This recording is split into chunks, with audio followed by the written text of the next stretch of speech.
ఇలాంటి బండి నా కొడుకు కొనిచ్చింటే వాడు చాలా సంతోషపడేవాడు. వాడు సంతోషపడే చూసి నేను మురిసిపోయేవాడిని. ఎవరయ్యా నువ్వు? పన్ను దొంగతనం చేసావని వచ్చావా? అయ్యయ్యో కాదండి, కూలి పని చేసేవాడిని. కూలి పని చేసానువా? పక్క జరుగు బాయ్, కూలి నా కొడక. అయ్యయ్యో క్షమించండి బాబు. వెళ్ళండి నాన్న, మీరు వెళ్ళండి.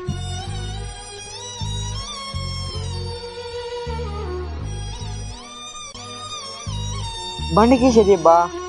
ఏమైంది బాబు? రే, బండి బేగాలు తీసుకున్నావు కదా? అయ్యయ్యో మా అమ్మ మీద ఒట్టు బాబు, నేను తీసుకోలేదు. మరి ఎక్కడ పెట్టానబ్బా? మీరు ఎక్కడి దాకా వెళ్ళిండ్రో చెప్పండి బాబు, వెతుకుతాను.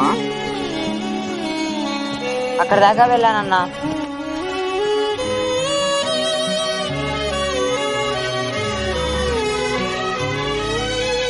ఇవేనా బాబు? సారీ అన్న, మిమ్మల్ని తప్పుగా మాట్లాడినందుకు. పర్వాలేదులే బాబు.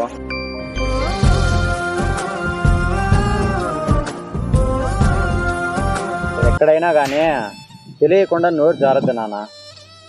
నోట్లో మాట, మడిగిపెట్టిన నీళ్లు, పైకి వన్న దెబ్బలు తిరిగి రావు నాన్న. ఇవి కాలేజీల్లో, స్కూల్లో చెప్పరు, మా అనుభవాలతో చెప్తాము నాన్న.